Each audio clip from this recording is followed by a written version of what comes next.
homepage. So it's also an interesting thing to noodle around with if you're curious to see if there are specific companies that you're reaching with your LinkedIn campaigns. The drawbacks here is you get percentage of page views, you don't really get hard numbers, conversion data, the integrations are super limited on LinkedIn, but at least it'll give you a starting point of who's currently seeing your campaigns from a company perspective and from an industry too. I like to think of LinkedIn as the ABM gateway drug because it's so much easier to start than programmatic, and there's no big amount of money that you need to spend up front. You can definitely get your toes in the water and get a start on account-based marketing with LinkedIn. Easy startup, no minimums. You have to keep in mind you need at least 1,000 minimum audience size. But your target match companies are targeting against the 13 million company pages LinkedIn has. You can target by your company size. You can't target by revenue, but size, employee size sometimes helps a little bit if you want to weed out all the mom and pop, or if you specifically want to target more mom and pop. You can layer by your interest, job titles, the seniority, and exclude those non-decision makers, so you can weed out your interns and your specific job functions. We always exclude sales and HR. Generally, they're not making the decisions about purchasing, especially in software as a service. Another good option that we talk to clients about a lot is the LinkedIn Sales Navigator. So Sales Navigator is relatively inexpensive, it's $80 a month. And the great thing is that you're getting your salespeople on board. Your salespeople are able to go into LinkedIn and basically flag each and every person that they consider a good contact, a good lead. The prospects update in real time too.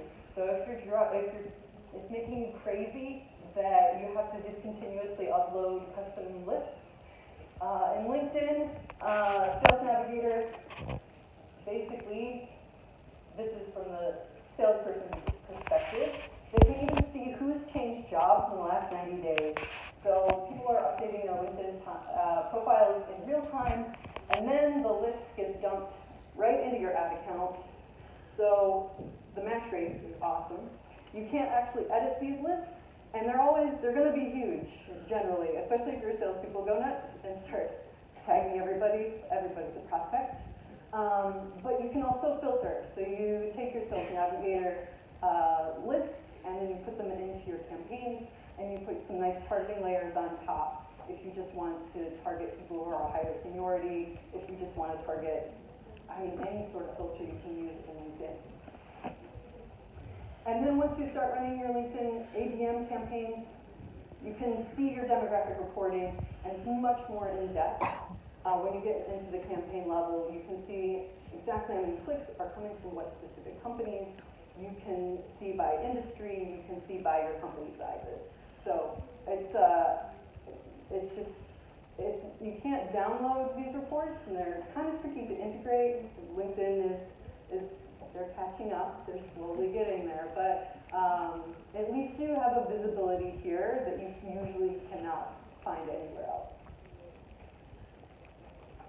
And again, using your matched audiences, if you have lists from any other place, after you delve into your data or after you identify the specific accounts that are relevant to you, or if you run out and buy some specific company lists, you can just drop them into LinkedIn and it matches them up. And to upload this, all you really need is company name and website. Super easy upload, and you get that account list right there. And then, again, make sure you're setting exclusions. So in this case, especially thinking about the non-decision makers, excluding them, specific job functions, excluding them. For LinkedIn. A secondary option, we've been running a lot of tests with company layers in Facebook, but we just don't trust it ever since the Cambridge Analytica scandal happened. Facebook claims that they know that a business size, so from small, medium, and large, their large is they identify it as a 500 plus. It's this at the bottom here, large business to business, enterprise as employees, but we're really using it with a lot of other layers. In this case, usually what we do, if we really want to make sure we're targeting within that industry, we'll layer in interests. So if, in this case, SolarWinds and Splunk are a couple of companies that are very specific to the industry, and security information event management is an interest that someone who's only a professional would be really, really interested in. So usually we layer those in just for safety's sake, because Facebook it's a real black box when it comes to saying, explaining how they know how large someone who works at a company is on Facebook. And a lot of people don't just self-identify that I'm a person at this level in this company, in this industry on Facebook. It's just a lot trickier. So the expensive solution I'm going to go over real briefly is programmatic ABM. And I have a ton more resources in the link at the end for programmatic, because it's a real beast to navigate all the details of programmatic ABM. So good programmatic ABM vendors tend to layer a variety of data. So when you go out and if you really want to purchase a programmatic solution, you'll want to ask them if they have firmographic, behavioral, and intent signals. The best programmatic vendors layer all of this together just to make sure that you're getting the best audiences possible for targeting. There are really two main types of ABM advertising solutions. So they're publisher network buyers. They're more transparent about their data sources, but the delivery, you just can't get a whole lot of delivery out of them. Third-party audiences provide that desired reach, but their methods of audience building are a bit more opaque. So there's definitely some give and take as to which ones you want to pick. So programmatic ABM tends to come from IP-based data. Big player in programmatic, and actually if you look across many different vendors, you'll find Dun & Bradstreet mentioned over and over and over again. Dun & Bradstreet, they apply a DUNS number to every single business with every single location that's possible. They've been doing this since the 60s. So they have more than 300 million business records and 350 million cookies and mobile device IDs. The cool thing with Dun & Bradstreet, you can literally just go to them and buy lists directly. You don't have to necessarily go through a programmatic vendor who's also tends to use their information. But they have millions of contacts and they're assigned directly to companies in the interface. And then the second kind of programmatic ABM data will be coming from your intent factors. So based on the browsing activity, one that we see a lot is Bombora. Bombora is really cool. It's basically a data sharing co-op. So they have deals with advertisers, they have deals with publishers, and they all come together and they share who is navigating on their website, and they can get together enough information to know that certain people in a specific company are suddenly interested in these kind of products, which is incredible, incredible data. And the great thing is Bombora, it integrates with tons of different advertising platforms. So you can just download those Bombora lists and upload them as custom audiences. And they also use surge IDs, they call it surge IDs, when someone or a particular company starts to get particularly interested in certain topics that could relate back to your product.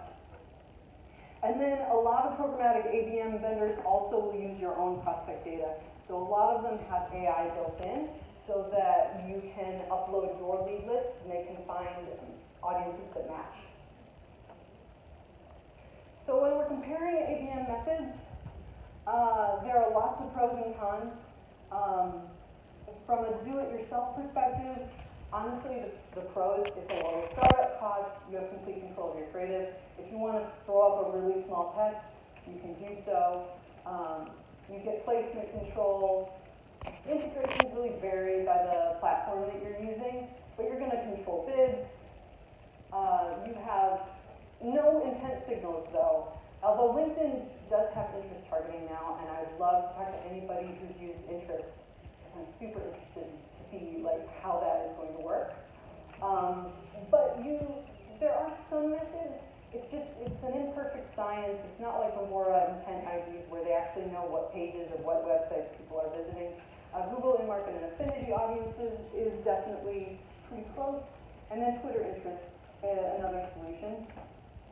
So, but your firmographic data can be limited, especially, again, with Facebook. Your reporting isn't as much of a closed loop. Integrations are limited placements if you're just running in a newsfeed, and unable to limit frequency by account. The cool thing with some of these vendors is that literally they can shut off certain accounts when they're saturated, or they can target particular companies when you might be in the midst of doing a deal with one of them. So it's pretty great. A lot of them have AI built in so that your bids will surge if they have, like, their surge factors or the interest factors are there. The technology is amazing for them. So the pros on this, again, you get more intent factors when you go with a programmatic vendor. Your customer support is terrific. You don't have to worry about setting up your integrations.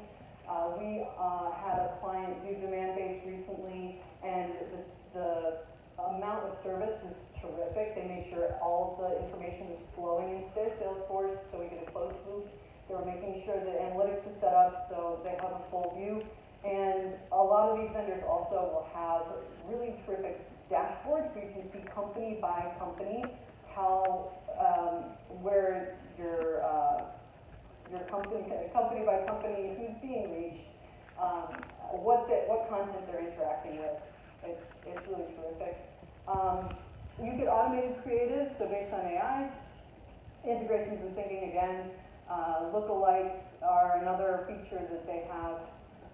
But the big thing I want to stress, and I really want to stress this, is that onboarding a programmatic vendor is super intense.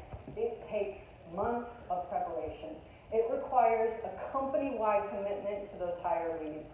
Your salespeople, again, have to be prepared for higher quality leads and for the lower quality to be weeded out. Or if you're not committing completely just to the ABM solution, they may still be getting from your brand sort of campaigns. They may still be getting leads that are imperfect, but the number of perfect clients perfect prospects are going to go up. So in my checklist that I'm going to share, the link at the end, there is basically a recommendation of you put together a playbook that your entire company has to be on board with before you run out and buy programmatic ABM. Startup cost tends to be really expensive. We usually see about $10,000 to $50,000 a month on programmatic ABM. So it can be a really high startup cost. And then sometimes add-on products require additional fees. So in the case of demand-based, you can get the actual programmatic targeting, but the analytics is going to cost you extra. And you see that a lot with vendors too. Some interfaces limit your optimization, so you can't go in and push the buttons. It's a lot more automated. Automation with your creative, campaign settings, placement control. If you're a control freak, programmatic, you really have to let the machine do the work for you. But it's definitely worth it if you have really strong seed lists. So I've liked this picture put together by Forrester of, if you're going to do your tens of accounts, I like to think of this is more like the a la carte option at the top when you're just starting out. But if you want a big commitment, you're going to need more people, need more effort. The technology, it scales, but you're going to have to put in the work throughout your organization. So for measuring ABM success, usually what we'll see is a few different content offers launched up first thing when someone does a programmatic campaign or any account-based marketing campaign. So you're thinking about your content offers throughout your entire funnel, from newsletter signups into content downloads, video views, webinar participation. Generally, account-based marketing, you tend to see the consideration process. The speed to pipeline should be faster than it was when you're doing more spray and pray methods, but you definitely want to make sure that your content offers are super tight. If you're targeting specific verticals, use content that's specific to those verticals. copy the specifics of those verticals. And focus on lead quality, obviously. Your end goal is MQLs and SQLs. So thinking about who's the decision makers, your company attributes. And then a good way to split it out is like reach, consume, engage. So have 3 main targets. So your leads, your webinar registrations, or if there's like a particular piece of content that's really super vital. And then this company that I'm referencing has something called the Suite 3, where there's basically, if we can get the leads to do these few things, then they're considered well on their way into our pipeline. So make sure to measure those high funnel and low funnel separately. We also tend to split it out by, one really interesting way that a client split it out was that they had a couple brand building things at the very top, and then they had a moment where if we can just get them into this specific workshop, this specific webinar, that's the point where everything turns, and then we give them the trust building offers. So in this case, it was a Gartner guide for software as a service client. So as a recap, start with your strategy. Again, ABM is not a product, it's not something you buy, it is a strategy. Define your audiences first, so take a look at your best fit customers that you currently have, your ideal customer profiles, and get that in line before you go out and start purchasing lists. Use the data mining and integrations to track throughout the journey. Make sure you're integrating all of your data. It's so easy to just create a LinkedIn audience in Google Analytics and be able to see how those people are interacting with you. Again, make use of LinkedIn. It really is the ABM gateway drug. And use pros and cons to identify your best fit solution. There is a ton more data on programmatic. I think programmatic is just getting bigger and bigger all the time, and we're hearing about it all the time. So I have more in my follow-up here. And then measure your success. Make sure you're counting on your multiple KPIs, awareness, interaction, and conversion, all 3. So with that, I give you the ABM checklist. So at hamptonmarketing.com/ABM-checklist, I had so much stuff to try and pack into this presentation. I had so many more resources that I created a document. It is basically a bibliography of massive scale. It covers everything I covered today, but way more in depth. And from a vendor-by-vendor perspective, if you want your programmatic, also have some tips on leveraging creative, leveraging how to figure out your budgets. So, yeah, with that, I'm ready for Q&A.